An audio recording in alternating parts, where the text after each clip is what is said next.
Hey everybody, glad to see you. How are you all? This is an EdCamp session. You guys can turn on your mics and turn on your cameras. I don't have anything planned to talk about. We're just going to chat in general. So, join the chat. Pop on. There you go. Turn your mics on too. Why not?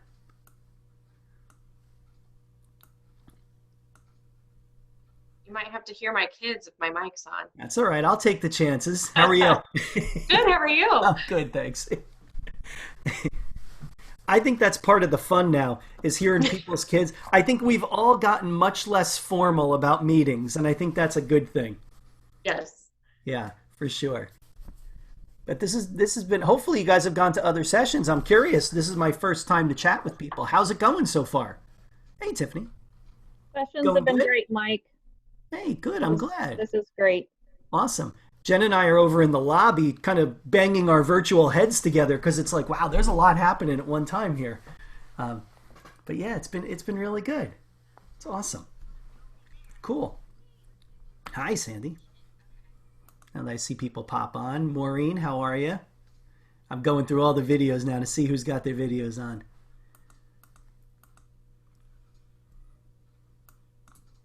I left the screen share up just so that the slide captions will pop up, but I thought we really could just have a conversation. My whole thought of this session, I love this conversation because I'm one of those people who thinks that if you're not using your built-in accessibility features of your devices, you're missing out on a huge support that's already there, and we don't have to buy anything. And so I'm just, maybe we could just have a conversation. What do you guys use? How are you using it? How are you finding it to be helpful for the people you work with?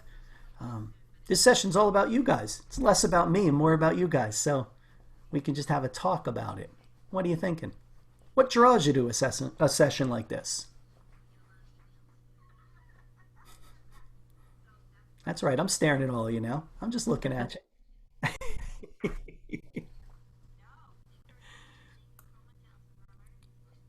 I have a I go to a question. session like this because I want to know if there's something I'm missing, something that I'm not using that others are. Okay. So let's do it this way then. Let's say, what are you using? Since you were bold enough to turn your mic and your camera on, what are you Uh, using? uh, I am not using a lot of built-in accessibility. I've used a lot of clips Okay. to make videos because they are automatically captioned and it's super easy and it works very seamlessly with Google. So I can upload it to my Google Drive very easily.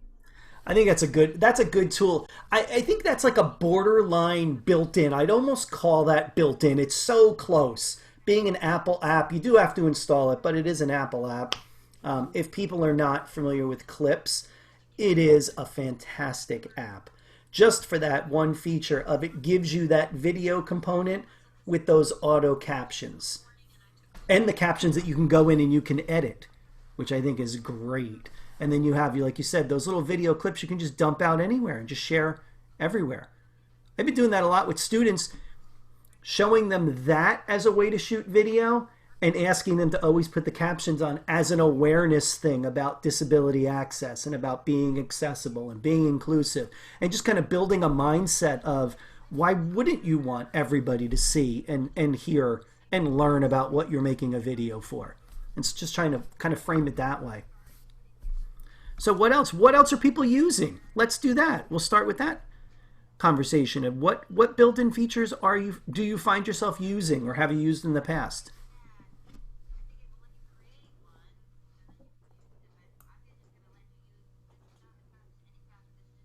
Oh my God, don't all jump in at once.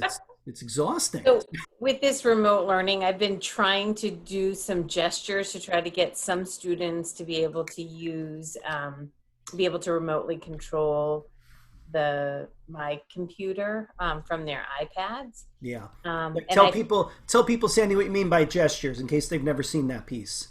so under accessibility and settings, you can have different things on the iPad move, or you can set it up so that it gives you different features for them. So some of the students are able to get like what it looks like almost like a gray little mouse kind of a thing. Yeah. And they click that first and then they touch their iPad and it can control it can click on my computer, but I haven't figured out the click and drag part. I don't know if anybody's doing anything with that for. Yeah, so that's all built into the assistive touch or the touch features now in the iOS. That's what it's called now, touch. And it's part of assistive touch where you can create custom gestures. Think about it as like a shortcut for the button pushes or the actions you would do to activate something. So when Sandy talks about turning on her computer or controlling the computer, it would be a series of motions that you could set as a gesture that they could perform. It's almost like a macro in a way. And I don't know how to make the button pushes either, Sandy, now that I think about it. Well, my student, one of them can only click, like they can do the click access. So he can, it's like activating it, but he's not able to click and drag. So maybe it's the way I set that up. But I do find that depending on what version of iPad or iOS they're running, it looks different. So that's taking some time. That's a good point. Yeah, is that even though for our iOS devices, most of them kind of look the same, if you're running an older version of the iOS, you might not have everything. And I'm running into this a lot in schools now where they have older, and I see Tiffany shaking her head, yes, older versions of iPads that no longer update to the current operating system. So we're getting some of these cool features, but suddenly you're getting a cool feature and it'll only work in like iOS 13. And we have iPads. I mean, I have one in my office here somewhere. It's an iOS. It's the second iPad, and it only updates to like iOS 10, I think, and that's it. So any of these new features I don't have, which makes us feel a little bit like Android. Android's like that too. Depending on the operating system you have, you get certain features or you don't get certain features. So it starts to become a trick of what am I running, and then what do I have on top of it? Here, I'll share my phone so we can see. Let's just open up one more screen. What's the worst thing that could happen to my computer right now? What could possibly go wrong? Let's see. I was gonna say, Mike, that is such a struggle during this time to provide help for parents, and knowing what operating systems they have on their phone or their tablets, and trying to provide that support is very challenging. It is, and right, Tiffany, think about it. It's a whole other level of questioning we need to do in order to provide support where we haven't had to do that before. And I think that's been really interesting. This idea of that one more piece I have to do. Like, how do I make sure I've gotten that one more piece? I've been doing that. We've been providing some service to families through open office hours. And, even that, most of the kids brought home Chromebooks. So most of them are on Chromebooks. So we're not having that much of an issue because the Chromebooks are all updated by the school. They all run the same thing. I know what features they have. I know where they're at. So we can help them. But you're right. It's that minute somebody goes to, oh, I'm not using the Chromebook from school. I'm using my dad's Mac. And you're like, oh, okay. Well, then let's figure out what that looks like. And so that becomes a little tricky too. But it is kind of a different experience. And it's one more level of things we need to do as we provide that support. Well, you guys are seeing everything. You saw my kids, my dog. There's my wife. So as you think about what this looks like, and as we go through it, so there I am in my iPhone, but I don't know why it's not sending the picture. Let's see. Okay, here it comes. It was stuck. Come on. There it is. So when I think about accessibility for the iOS, that's usually where I start because, quite honestly, that's where most people are. They're either in the iOS or in a Chromebook in this case. I see some Androids, but not a ton, but some.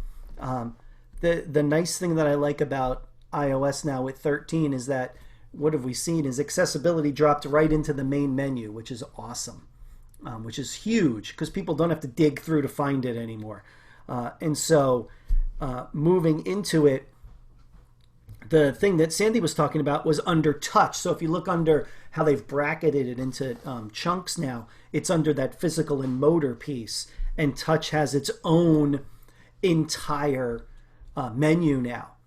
And the first one being assistive touch, where I turn that on. And maybe you've seen this before. It creates, like Sandy said, that little gray dot that starts floating around on the screen. And that little dot, when I touch it, opens up every physical button or physical movement on the device can now be done from the screen. So Sandy mentioned before that she's a student who can, did you say tap, Sandy? Yeah. So that student can tap. So now, for that student who might not be able to hit a home button or hit the buttons on the side or some of these other kind of functions, now they have control over everything on the device. And now I don't need to be able to hit those buttons. I don't need to be able to do some of those physical pieces. One of the nice things that they just added to Assistive Touch is if you look at the bottom right corner, they added Speak Screen to it. Because if you think about, one of the features most people use on their iOS is the text-to-speech. And now I don't need to be able to have that finger swipe from the top of the screen in order to read the entire screen. I can turn on Assistive Touch and just click the Speak Screen and it will start reading everything, which is really nice. I have a student using that now where he couldn't before. And Gail mentioned that it's also good for kids as your volume buttons are broken, or is your home button broken, right? How many times on the older devices do those home buttons break?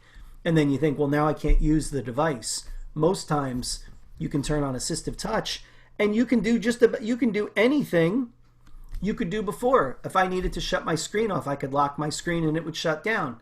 And then it's back to a black screen, so I don't have to worry about some of those settings.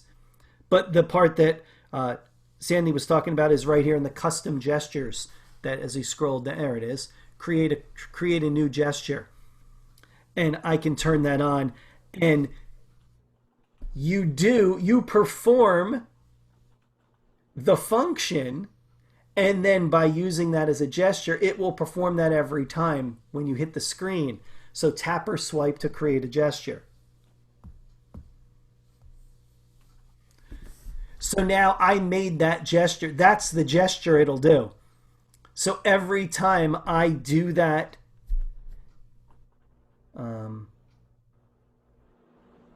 test gesture, that'll show up as one of my gestures. So now I go back into Assistive Touch and I hit gestures and, custom. So instead of gestures, I hit custom, which was the little star right above it. And then you see to the right my test 1 gesture. So now if I go into an app that needs me to perform those functions and I hit test 1, it's doing that movement now by me tapping the screen. It's actually giving me 3 touches on the screen. So it's created this gesture for me. You need to know what that gesture is going to do on the app you're trying to control, though. That becomes kind of a trick, too, is making sure you know what that gesture might do. But that's a good one. I'll go out of touch. One of the newer ones in iOS 13 that I really like, and I'm wondering if anybody's played with yet, has been the voice control. And has anyone tried that one yet? That's brand new. So that's just in iOS 13. Or if you've updated your iPad, that goes to iPad, or what's that called? iPad OS is what they call that now. So it kind of split out. But voice control allows you to control the entire device with your voice. So if you have someone, maybe Sandy's student for the example, who struggles with some of the physical aspects, maybe I use my voice, and by turning it on, it's going to be listening to everything I say, and I can say, I got to think of what I can say. Go to home screen. Open settings. So now I'm doing that all with my voice. It will open. I promise you it'll open at some point because it's open on my screen. Here it comes. But now I can do that all with my voice, including for people who are not able to tap. If you're an old user, I shouldn't say old. If you were a past user of Dragon, now that I'm old, I don't like saying old anymore.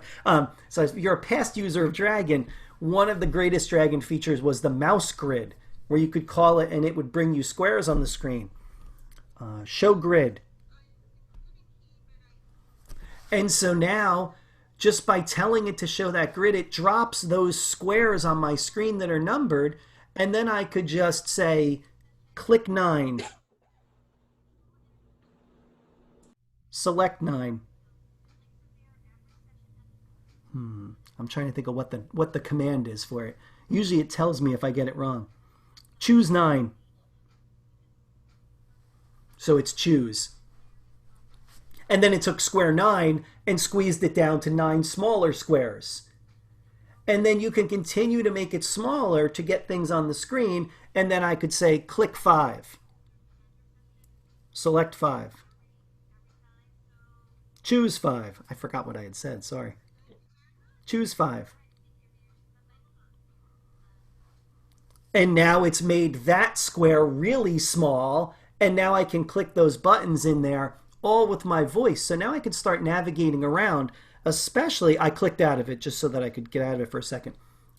Especially if you're in some of those apps that have different buttons I need to access throughout. You could do that all with your voice and move through independently. So that voice control has been really nice. I don't know of any other device that gives you that level of voice control over the entire device. Some devices will let you say things to it and it will do it, but not to that level of all of the functionality of that device. The one thing I'll warn you about voice control, well, you can customize the commands. I'll give you the plus first. So I can choose to make new commands to do something. And so maybe if there's an app that a student needs to use all the time, I can create a special command that will launch up some kind of function within that app. And then I tell it what I want it to do. The one thing I was going to tell you, if you're using this on a device where your battery's a little shaky, this will push your battery right over the edge. This is a battery drain. This will really drain your system pretty quick. So if you leave this on all the time, and your battery has not been kind of 100% anyway, not a great charge, that you don't get a good charge, you will drain the device down. But if you have a way that you can keep it running most of the day, I know a lot of people that use this have little battery packs they use so that they get some added battery support throughout the day, which is really nice. So that's under voice control. That's new. Our traditional text-to-speech is under spoken content now, so they've changed what that's called in the iOS. And you still have the same choices, the speak selection, speak screen. You do have something new called speech controller now, which just shows you the button on the screen all the time. So previously, if you did a speak screen and you swiped down, so that was our speak screen, swipe down with 2 fingers from the top of the screen and it reads everything. Then it would give you this little arrow. But now they left that to an option you can turn on all the time. So I can click it and now I can control what gets read on a page right from that controller, which is nice. So I can leave that on all the time. Let's see, what else should I show you? What other devices are you guys using? Is it iOS and is it Chromebooks too? Yeah, Chromebooks too. So let's do this. I really feel like I want to push my luck, and let's see if this stops everything from working. Let's try this. In the last couple minutes, we'll try this and see if it works. I am now going to try to send my screen of my Chromebook to my PC. They're this way in my office. Let's see if it all falls apart. If it falls apart, it was nice talking to you. Let's see. Oh, there it is. So that's my Chromebook screen. So now you're in my Chromebook, But what's really kind of interesting, oh, it does not like that. Let's see if we can get it. There it comes. Okay. So what's nice in your Chromebook now is, and I'm sure you guys have all found this idea of using your accessibility settings right in your system menu. And I'm hoping that you guys all have that set to where you get the accessibility right from my system menu, especially if you're in a school district where the kids can't get into the settings. Ask your system administrator to set up Chrome to where the accessibility shows up right in that system tray. So you see all I did was click by the time there, and accessibility is one of those choices now. So that button pops up, and now I can control everything from my accessibility right from there. I don't have to go into settings and turn things on and off, which is huge, to not have to be able to do, which is great. So now I have this functionality here. Someone joined in the chat. Sandy, you gonna ask something? Yeah, where in the tray? Where are you looking? When I turned it on. Can you hear me? Are you still in here? Yeah. Oh, who's here? Unmute you if you want to chat. Hey, Linda, I'm going to say open a new browser. Oh, I realized. Sorry. I just realized that was Jen coming through from the other one. Sorry. There's a lot of traffic, but as far as I know, we can still get in there. Wait a second. Let me close her up. Oh, that's so funny. That's what we're You have hearing. the link? It's a riot. You can type it right into your browser. Sorry. You guys are... A11Y. I was like, where is Jen? Why is she in here? That's so confusing. All right, there you go. I forgot I was streaming the lobby off my other device.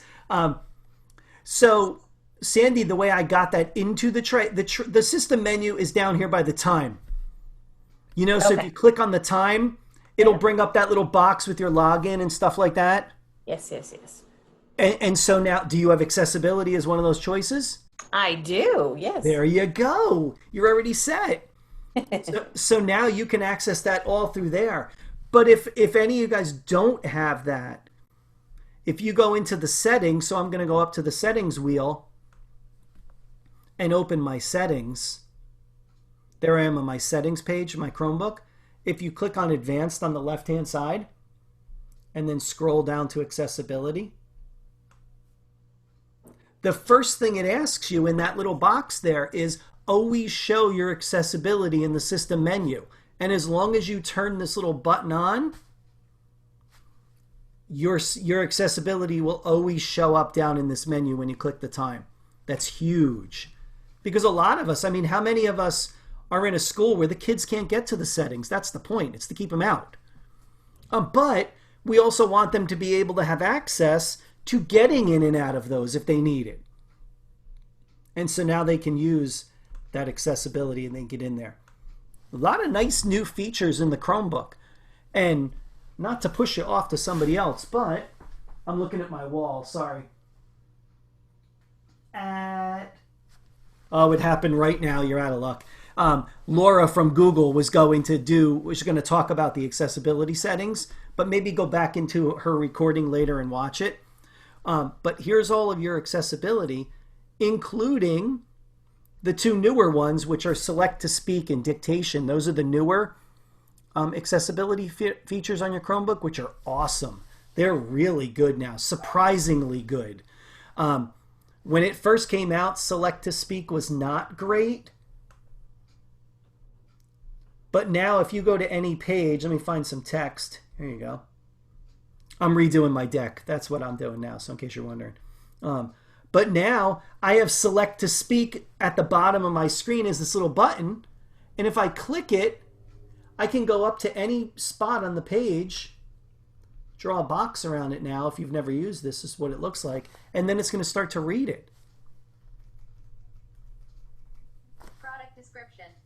Install your new Ultra Shield composite decking by New Techwood using our standard series.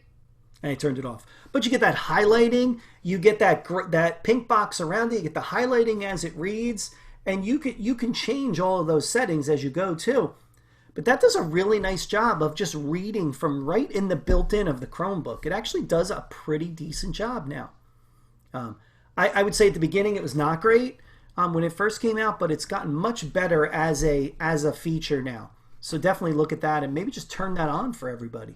so they have it. Because then if you look along the bottom next to my system menu, there's the little button for the select to speak. It lives on the tray now. So I can just click it anywhere I want and I can just activate it. The other one I have active is the dictation. So you think about the Chromebook, the students use voice typing all the time in Google Docs, but the dictation will let you write anywhere. So now I can go into any page and I can write, which is huge. You weren't able to do that before. So that's been a really nice addition too, to those features. Do these accessibility features follow the actual Chromebook, or is it your Chrome login? That's such a great question. They follow your Chrome login. Yeah, which is nice because as the kids move from one device to another, all they have to do is log in and those things automatically pop up, which is huge. Yeah, that's a good question. Yeah, I like that part. That's what I like about the accessibility features of the Chromebook. Versus something like the iPad or iPhone, you would have to go in and change that each time because it's device specific. It's tied to the device and not you as a login. But the Chromebook does a nice job of that. Those features that you have on the Chromebook might not be there when you get to a Chrome browser on another device though, right? Those features are tied to the Chromebook, right? So now I have my Chromebook on the left over here and I'm talking to you on my PC. Those features didn't come across to my PC because that select to speak is a Chromebook feature. So we have to remember that too, is where are they going to be? That goes back to Tiffany's comment from before. Where are they going to be and what kind of support do we need to give them on the device they're on? But a really, really good point. Mike? Yeah. I have trouble with those things sticking from one kid to the next because we have shared Chromebooks. Yeah. And we have kids who will they like to have that inverse screen. It drives me nuts. And they will use that, log out. I think they log out. I think it automatically logs them out when they close it. And the next kid will get stuck with that screen. Oh, that's weird because, stuck with the cursor being like gigantic or something. Yeah, that's interesting, Maureen. I wonder why, because the minute they log out, that should just flush right out of the system. Yeah, it doesn't always. I wonder if that's a setting maybe in your... It might be in the admin console. I'll have to look. Yeah, I wonder if it's something like you could say, almost like a clean them out immediately as opposed to waiting. Some systems wait and keep settings in for a little while and then flush them all out. Yeah, I wonder if that's some kind of console feature. I'll have to look because it drives me nuts. Yeah, that would make me crazy too. I agree. Oh, for sure. All right, guys. Well, our 25 minutes blew by. Any other parting thoughts before you go off on your next adventure? Oh, this is fun. One more built in that I just absolutely love. A lot of us are using Zoom or whatever. If you bring up a Google Slides and just use the automatic captioning, that way it's just automatic. It's great. I agree. That's the only reason I had this slide up right here was just so that we had something for the caption to attach to. Yeah. And if you're looking at captions, I'm exploring this new one called Streamer. And if you haven't played with that yet, it looks really cool. And it's going to embed captions right on top of the Zoom window. So it's whatever you're showing in Zoom doesn't matter because the captions will lay right on top of it. The captioning AI session will do was... that. Sorry. Otter AI will do that as its own window, but not really lay them on as an open caption. Like what you're seeing on the slide right now is technically an open caption. You didn't have to turn it on. It was just there. And Streamer lets you drop it in. Tiffany, what were you going to say?